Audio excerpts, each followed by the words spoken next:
अवधूत चिंतन श्री गुरुदेव दत्त श्री स्वामी समर्थ। माझ्या चॅनलमध्ये तुमचं सगळ्यांचं मनापासून खूप खूप स्वागत, आभार। चला तर मग आज आपण जाणून घेणार आहोत दीप अमावस्या आणि गुरुपुष्य अमृत योग हे एकाच दिवशी येत आहे।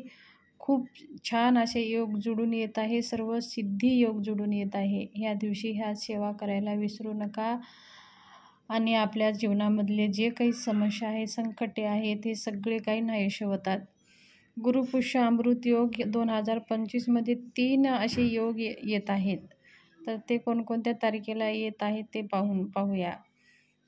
24 जुलै, 21 ऑगस्ट, 18 सप्टेंबर।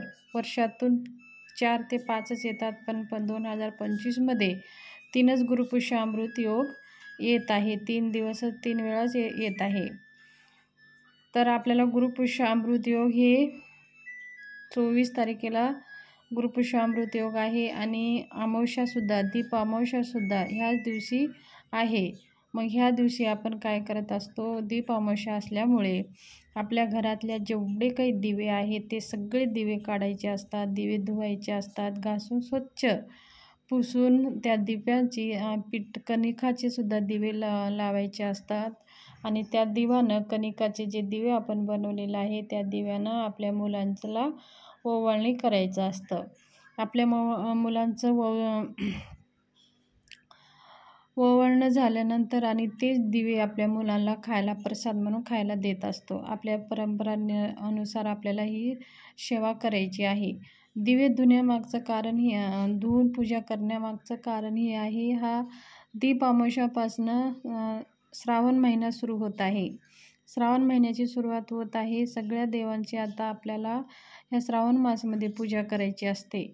दिवा हा एक आपल्या जीवनातला, जसं दिवा लावल्यावर अंधार घालून तो उजेड देतो, त्याच प्रकारे आपल्या जीवनामधलं सुद्धा जो अंधार आहे ते जाऊन उजेड यावं, म्हणजे आपल्या जीवनातले दुःखरूपी अंधार, सगळे संकटरूपी अंधार हे सगळे दूर व्हावं आणि आपल्या जीवनामध्ये सगळं काही व्यवस्थिशीर चालवं, म्हणून ह्या दिव्याची पूजा करून मग श्रावण मासमध्ये जास्तीत जास्त आपल्याला सेवा करायची असते।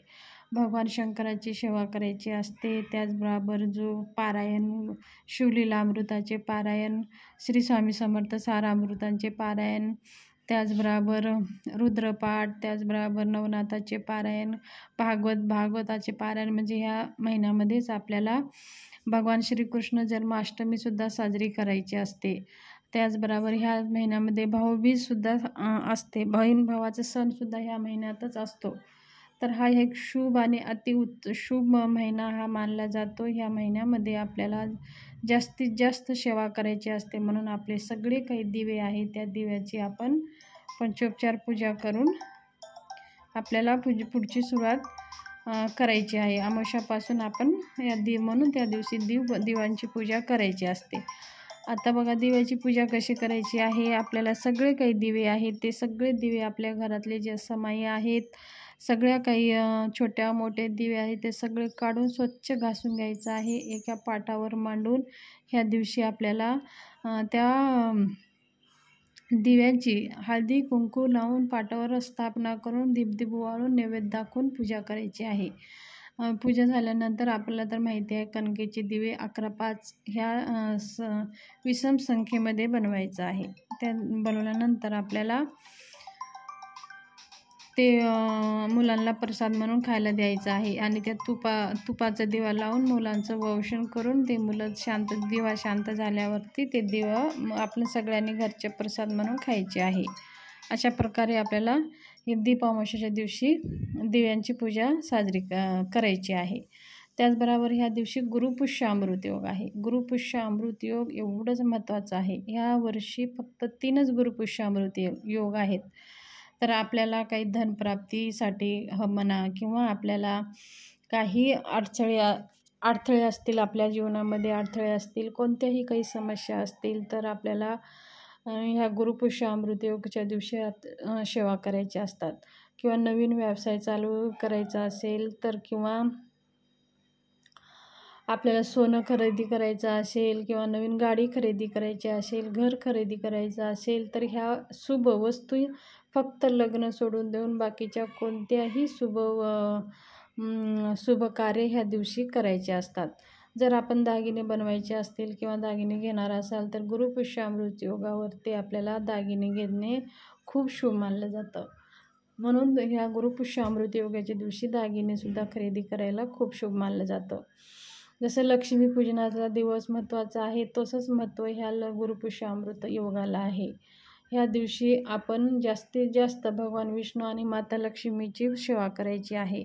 म्हणजे काय, जेवढ्या काही आपल्याला लक्ष्मी मातेचे जे काही मंत्र आहे, श्रीसूक्त म्हणा, पुरुष सूक्त म्हणा, विष्णू सहस्त्रनाम, त्याचबरोबर व्यंकटेश्वर स्तोत्र, ओम नमो भगवते वासुदेवाय नमः ह्या मंत्राचा जप किंवा ओम कृष्णाय वासुदेवाय नमः ह्या मंत्राचा जप यथाशक्ती भगवान विष्णूची सेवा आपल्याला आवर्जून करायची आहेत.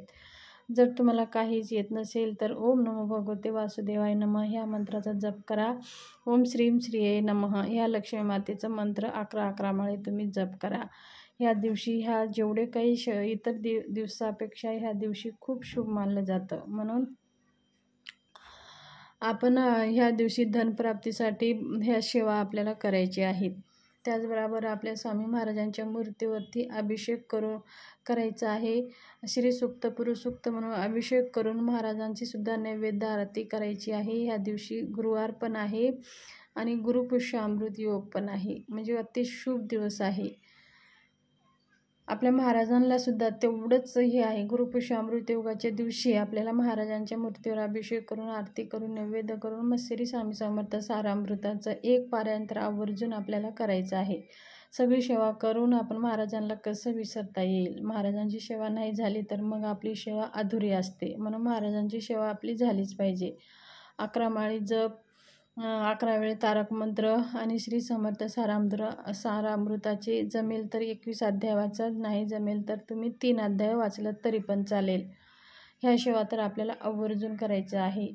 त्याचबरोबर त्या दिवशी गुरुवार असल्यामुळे आपल्या पितरांसाठी सुद्धा आणि आपल्याला काही सेवा करायची आहे. म्हणजे पितरांसाठी दही भाताचं नैवेद्य आपण वरती ठेवायचं आहे. त्याचबरोबर आपल्या घराचं उतारा करायचा आहे. म्हणजे आपल्या घरामधली जे काही नकारात्मकता शक्ती आहे ते निघून जावं म्हणून आपण नारळावर त्रिशूळ काढून घरावर 7 वेळेस ओम श्री स्वामी समर्थ किंवा श्री चैतन्य गोरक्षाय नमः ह्या मंत्राचा जप करत 11 वेळेस ओवाळून ते फोडून फेकून द्यायचं आहे. ह्या सगळ्या सेवा आपल्याला अमावस्येच्या दिवशी करायच्या असतात. त्या दिवशी दीपामावस्या असल्यामुळे आपल्याला ह्या सेवा सगळ्या करायच्या आहेत. तर ही दीपामावस्या आणि गुरुपुष्यामृत योगाविषयी माहिती तुमच्याशी शेअर करायची होती. माहिती कशी वाटली, माहिती आवडली असेल तर चॅनलला शेअर करा, सबस्क्राईब करा, लाईक करा. धन्यवाद. शुभ दिवस जावो.